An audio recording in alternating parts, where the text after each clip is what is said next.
जय हिंद बच्चों। कैसे हैं आप सभी? उम्मीद है बढ़िया होंगे। तो चलिए आज की इस क्लास में हम पढ़ेंगे प्रश्नावली 5.1 के प्रश्नों का हल पढ़ेंगे, कक्षा 10 गणित। तो आप लोग हमारे साथ बने रहिएगा आप लोग, ताकि आपको अच्छे से समझ में आए। जो समांतर श्रेणी है आपका, ये देखिए जो प्रश्नावली इसमें है उसी को हल करेंगे। तो देखिए प्रश्नावली 5.1 में देखिए क्या लिया है, निम्नलिखित स्थितियों में से मतलब सूची एपी है, मतलब एपी की सूची बनाना है। आपको चेक करना है कि समांतर श्रेणी है या नहीं है। तो चलिए हमने प्रश्नों को देखिए एक पेज पर लिखा हुआ है, तो चलिए हल करते हैं एक एक करके।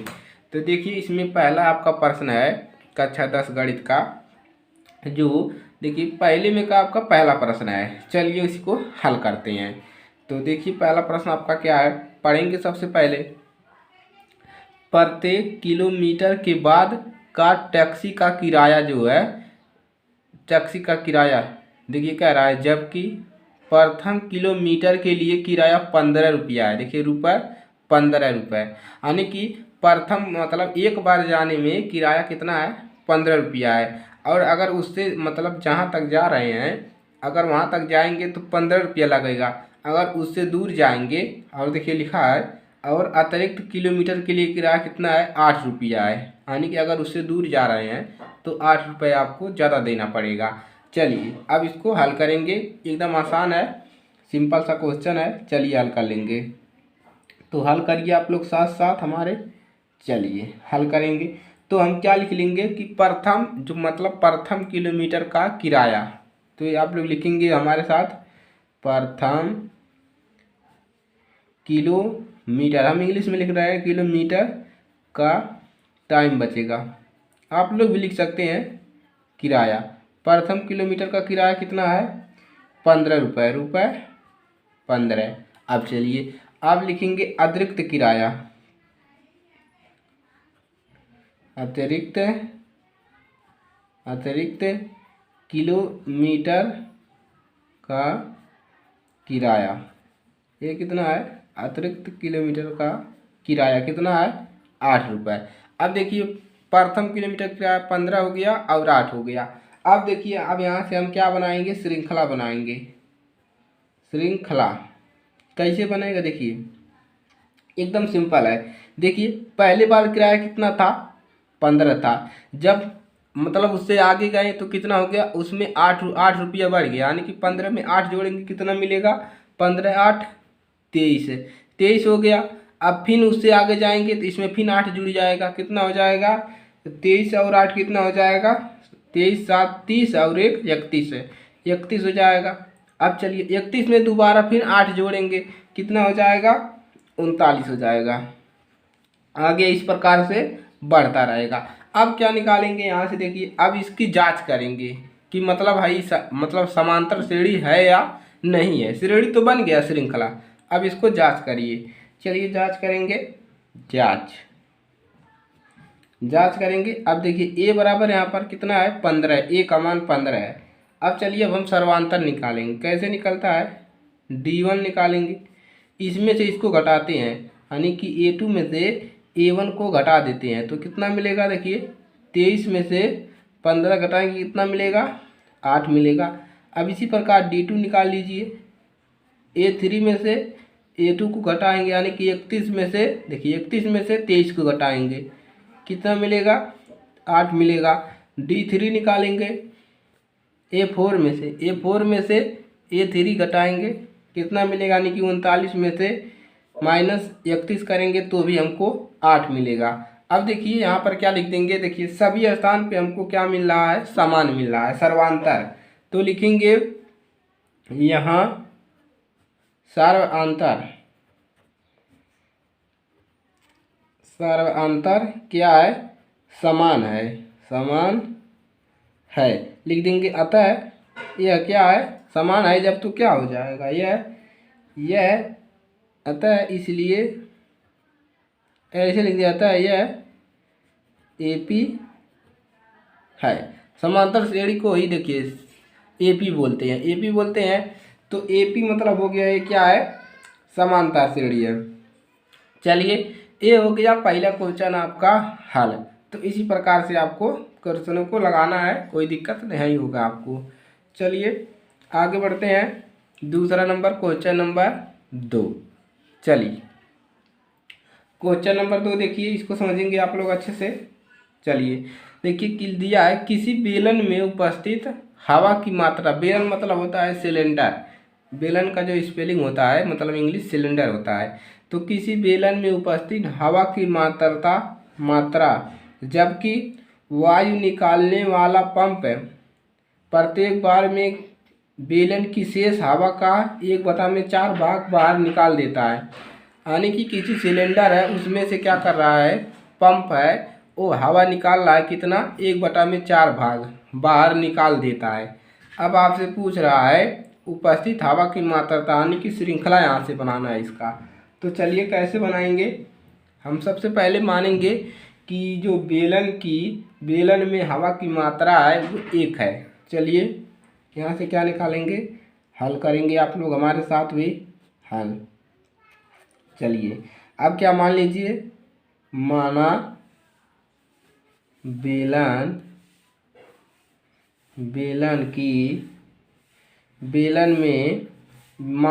में हवा की मात्रा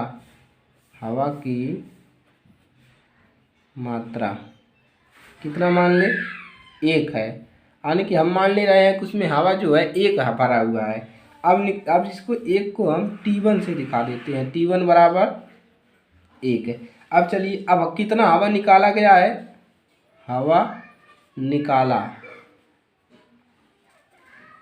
कितना हवा निकाल रहा है, इसमें से कितना हवा निकाल रहा है, 1/4 भाग, 1/4 निकाल रहा है। यानी कि इसमें से इसको घटा देंगे तभी तो मिलेगा। तब देखिए, अब देखिए यहाँ से इतना हो गया। अब यहाँ से हमको क्या मिलेगा, T1 तो मिल गया, T1 कितना मिल गया, 1 मिला हुआ है। अब हम T2 निकालेंगे। T2 कैसे निकलेगा, इसमें से इसको घटा देंगे, तो घटाइए, तो 1 में से माइनस करेंगे 1/4। अब देखिए कितना मिलेगा, इसका एलसीएम ले लीजिए, एलसीएम लेंगे 4 मिलेगा। यहाँ पर देखिए 1 हो जाता है, तो 4 का भागा 1 में करेंगे 4 बचाएगा, गुणा करेंगे यहाँ पर 4 मिलेगा, 4 - 1 है बराबर कितना मिल गया, 3/4। अब देखिए 3/4 मिल गया। अब क्या निकालेंगे, हवा निकाला। अब दोबारा निकालेंगे, हवा निकाला, कितना हवा निकाला, देखिए हवा निकाला। चलिए इसको ऐसे रहने दीजिए। अब T3 निकालिए, क्या निकालेंगे,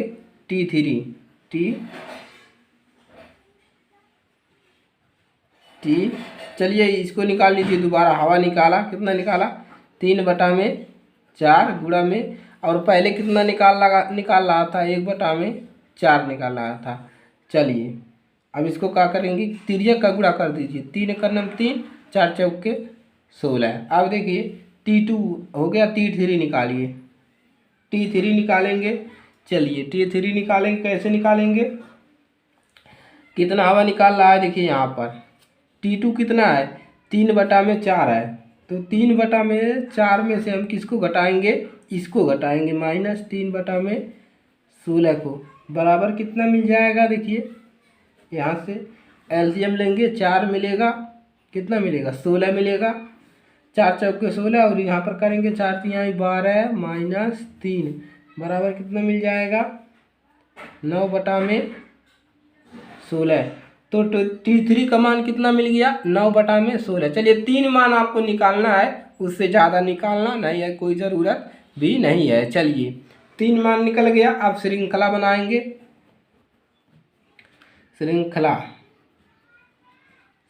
बना लीजिए। कितना बनेगा, 1। देखिए पहले में कितना बना है, 1, दूसरे में कितना बता है, 3/4, तीसरे में बचा है, इसको नहीं, ये हवा निकाल लिया, T3 9/16, तो 3 श्रृंखला मिल गया। अब चलिए यहाँ से हम इसका क्या निकाल लेंगे, सर्वांतर, यानी कि अंतर निकाल लेंगे। चलिए अंतर निकालेंगे तो D1 निकालेंगे, कितना मिलेगा, देखिए इसमें से इसको घटाइए, 3/4 में से -1 करेंगे तो कितना मिलेगा, एलसीएम लेंगे, 4 मिलेगा, यहाँ पर 4 आ जाएगा, यहाँ पर 3 मिलेगा। और यहाँ पर करेंगे जब इसका भागा 4 में 1 का, तो 4 बार जाएगा, 4 का गुणा 1 में करेंगे तो कितना मिलेगा, 4 मिलेगा, यानी कि -1/4 मिल गया, इतना मिल जाएगा। अब चलिए एक मान और निकाल लीजिए, यहाँ से क्या मान निकाल लीजिए, D2 निकाल लीजिए, D2। अब क्या करोगे, देखिए इसमें से इसको घटाए हो, अब इसमें से इसको घटाओ, 9/16 में से माइनस कर दो 3/4। चलिए नहीं, इधर माइनस होगा 3/4। चलिए अब देखिए एलसीएम लीजिए, कितना मिलेगा 16, और इसको एक बार जाएगा तो 9 1 9 माइनस 4 चौके 16, 4 तिहाई 12, तब यहाँ से कितना मिल जाएगा, -3/में कितना मिल जाएगा, 3/16। अब D2 का मान मिल गया। अब बताओ कि ये जो सर्वांतर निकला है पहला और आई सर्वांतर दूसरा, दोनों समान है, नहीं समान है। तो यहाँ लिखेंगे, यहाँ क्या लिखोगे, सर्वांतर समान नहीं है, समान नहीं है, अतः यह AP नहीं है, AP नहीं है। तो इस प्रकार से आपको लगाना है। इस क्वेश्चन को आप प्रैक्टिस कर लीजिएगा, इसी प्रकार का क्वेश्चन आपको पेपर में भी पूछ सकता है। देखिए एक क्वेश्चन थोड़ा सा बजाओ मॉडल का है, तो इस प्रकार का क्वेश्चन आपसे पूछ सकता है, आप इसी में भरम हो जाओगे। तो इसको 1-2 बार प्रैक्टिस कर लीजिएगा। चलिए अगला क्वेश्चन देखते हैं। चलिए क्वेश्चन नंबर 3। अब देखिए क्या लिया है, प्रत्येक मीटर की खुदाई के बाद, प्रत्येक मीटर खुदाई के बाद एक कुआं खोदने में आई लागत है। देखिए एक तो कुआं खोदा जा रहा है और उसके बाद क्या कर रहा है, जबकि प्रथम मीटर खुदाई की लागत 150 रुपया है, यानी कि जब पहला खोद रहे हैं तो 150 रुपया उसको खोदने में लग रहा था पहली बार में, और बाद में प्रत्येक मीटर की खुदाई की लागत 50 रुपया बढ़ती जाती है। पहली बार खोदने पे 50 रुपया है और बाद में क्या हो रहा है, 50 रुपया उसमें बढ़ा दिया जा रहा है। तो इसका मतलब 150 में हम 50 को ऐड करते चलेंगे, यही तो हुआ भाई। तो चलिए एकदम सिंपल सा क्वेश्चन है, हल करेंगे। जिस प्रकार से आप कहीं पर काम करते हैं, महीने का 100 पाते हैं, अगले महीने 50 बढ़ा दिया जाता है, उसी प्रकार से ये भी है। तो लिखेंगे प्रथम मीटर की खुदाई, प्रथम मीटर की खुदाई की लागत, खुदाई की लागत कितना है, 150। 150 प्रथम मीटर खुदाई की लागत लग रही है। अब श्रृंखला बना लीजिए, लिखने की जरूरत नहीं है, श्रृंखला 150, एक पहली बार 150 लग रहा है, दूसरी बार उसमें इसमें 50 बढ़ा दिया जा रहा है, इसमें 50 ऐड करोगे, जोड़ोगे तो कितना मिलेगा, 200 मिलेगा। अब 200 में जोड़ोगे तो कितना मिलेगा, 250 मिलेगा। 250 में 50 जोड़ोगे 300 मिलेगा, डैश डैश डैश। अब क्या निकाल लोगे, श्रृंखला बन गया। अब दिखा दो कि मतलब चेक कर लीजिए, जांच कर लीजिए कि समांतर श्रेणी है या नहीं है, यानी कि AP है या नहीं है। तो जांच कर लीजिए, जांच। तो यहाँ से A बराबर कितना है, 150। अब यहाँ से क्या निकालोगे, D1। D1 क्या होता है, A2 माइनस A1 होता है। तो 200 में से 150 घटा दीजिए, कितना मिलेगा, 50। अब इसी प्रकार D2 निकाल लीजिए, A3 में से A2 घटाइए, यानी कि 250 में से 200 घटाइए, कितना बचेगा, 50। अब एक बार और निकाल लीजिए, A4 A3 कितना मिलेगा, 300 में से -250 घटाइए, कितना बचेगा, 50 बचेगा। अब देखिए सभी स्थान पे ये समान है, तो लिखेंगे यहाँ सार्व, देखिए यहाँ पर क्या है, यहाँ सार्व अंतर समान है, अतः इसलिए लिख सकते हैं, आता है अतः यह AP है। हो गया, हल हो गया। क्या करना है, कुछ है नहीं। आप लोग परेशान होते हैं तो इसमें कुछ करना नहीं रहता, थोड़ा सा दिमाग लगाना है और क्वेश्चन हल हो जाएगा। चलिए अगला क्वेश्चन और भी मज़ेदार है, चलिए उसको देखते हैं। चलिए चक्रवृद्धि ब्याज पर है, तो इस प्रकार के क्वेश्चन तो भाई पेपर में पूछ ही सकेगा, हो सकेगा नहीं, पूछ ही लेगा। तो देखिए, खाते में प्रत्येक वर्ष का मिश्रण, जबकि रुपया कितना है, 140 किसमें होता है, हजार में, तो 10,000 की राशि 8% वार्षिक की दर से चक्रवृद्धि ब्याज पर जमा की जाती है। यानी कि बैंक में 10,000 जमा किया जा रहा है ताकि 8% ब्याज मिले। 10,000 पे कितना परसेंट, 8% ब्याज मिले। तो कैसे ब्याज निकलेगा, इसको श्रृंखला कैसे बनेगा, चलिए देखते हैं। तो इसको क्या करेंगे, हल करेंगे, हल। चलिए अब क्या लिखेंगे, अब देखिए पहले वर्ष लिखेंगे, इसमें पहले वर्ष की राशि, पहले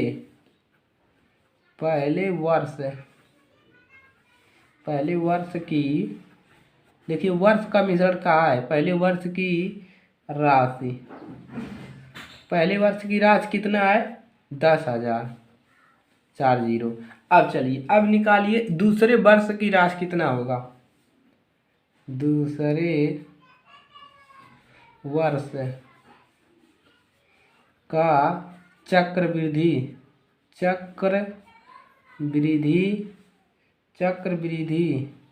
ब्याज, दूसरे वर्ष का ब्याज कितना होगा। जब हम ब्याज निकाल लेंगे दूसरे वर्ष का, तो इसमें ऐड कर देंगे तो दूसरे वर्ष की राशि निकल जाएगी। चक्रवृद्धि ब्याज।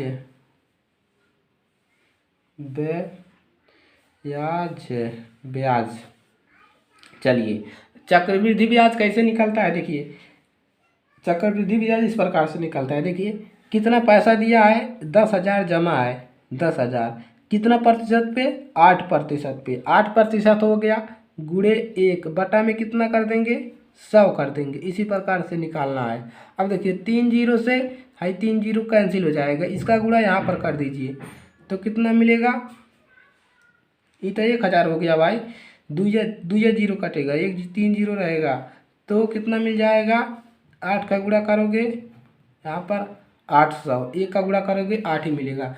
तो दूसरे वर्ष का चक्रवृद्धि ब्याज, दूसरे वर्ष का ब्याज कितना मिल गया, 10,000 का 800 मिल गया। अब 800 इसमें ऐड कर देंगे तो लिखेंगे दूसरे वर्ष की राशि, दूसरे वर्ष की राशि कितना हो जाएगा, तो 10,000 में 800 को जोड़ दीजिए तो 10,800 ई मिल गया। अब निकालेंगे तीसरे वर्ष का चक्रवृद्धि ब्याज इसी प्रकार से, तो लिखिए तीसरे वर्ष का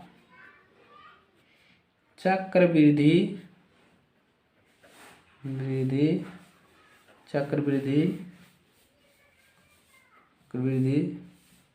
ब्याज कितना निकलेगा, दूसरे वर्ष का राशि। अब देखिए अब जब दूसरे वर्ष का चक्रवृद्धि ब्याज निकालेंगे तो भाई 10,000 नहीं लिखेंगे, तब भाई है इतना लिखेंगे। दूसरे वर्ष का राशि कितना है, 10,800 है।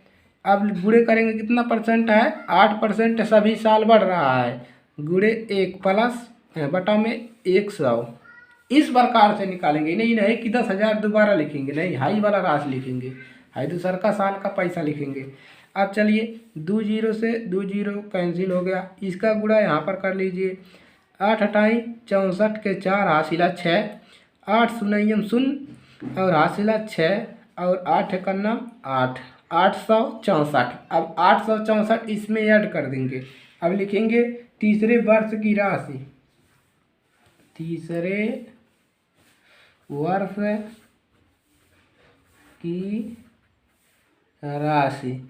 अब इसमें जोड़ोगे कितना मिलेगा, देखिए जोड़िए, इसमें कितने में 1,800 में कितना जोड़ोगे, 864 तो कितना मिलेगा, देखिए 4 मिलेगा, 6 मिलेगा, 8 8 16 के 6 और हासिला 1 और 0 और 1 और 1 1100, देखिए 11,600 64 मिल गया, ये अलग है। इसके बाद ये लिखिएगा, चलिए इतना मिल गया। अब क्या लिखोगे, श्रृंखला। अब लिखिए श्रृंखला, श्रृंखला श्रृंखला। पहला वर्ष राशि कितना था, 10,000, और दूसरे वर्ष कितना हो गया, 10,800 हो गया। अब तीसरे वर्ष कितना हो गया, 11,664 हो गया, इतना हो गया। अब यहाँ से क्या निकालोगे, सर्वांतर। अब देखो, एक दिमाग लगाओ। अब देखो, इसमें से इसको घटाओगे तो कितना मिलेगा, 800 मिलेगा। अब देखो, अब A3 में से A2 को घटाओगे तब कितना, 800 मिलेगा। 800 नहीं मिलेगा, ज़्यादा मिलेगा, यानी कि ये सर्वांतर जो है इसका समान नहीं है। चलिए चेक कर लेते हैं एक बार। तो यहाँ पर D1 निकाल लीजिए, A2 माइनस A1। तो 1080 में से 1800 में से 10,000 माइनस कर दो 10,000, कितना मिलेगा, 800 मिलेगा। अब देखिए D2 निकाल लो यहीं पर, यानी कि A3 में से A2 को घटाओ, कितना मिलेगा, देखिए इसमें से इसको घटाओ, 1164 में से माइनस 1800, कितना मिल जाएगा, बराबर इतना मिलेगा, 864 मिल रहा है। अब देखिए क्या है, दोनों समान है दोनों समान नहीं बा। आप देखा यहाँ पर क्या लिख दोगे, स्पष्ट है कि यहाँ पर लिखोगे आप, यहाँ सर्वांतर समान नहीं है, समान नहीं है। अतः यह क्या है, AP नहीं है, AP नहीं है, नहीं सर्वांतर समान है और न ही AP है।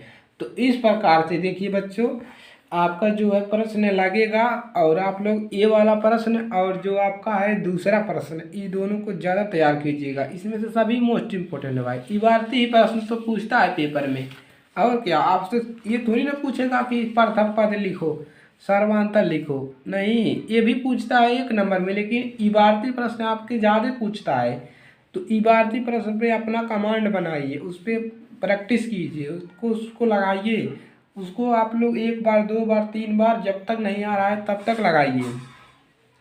आपको कितना पढ़ना है, थोड़ा बहुत पढ़ना है। चलिए, तो आज के लिए सिर्फ इतना ही, और अगला जो आगे का जो प्रश्न है इसका, तो उसको अगले क्लास में करेंगे हम लोग। तो चलिए, अगर आप इस चैनल पर नए हैं तो चैनल को सब्सक्राइब कर लो, और क्या करोगे, अपने दोस्तों के पास शेयर भी कर दो भाई लोग। चलिए, आज के लिए सिर्फ इतना ही, मिलेंगे अगले क्लास में इसके अगले प्रश्न के साथ। चलिए।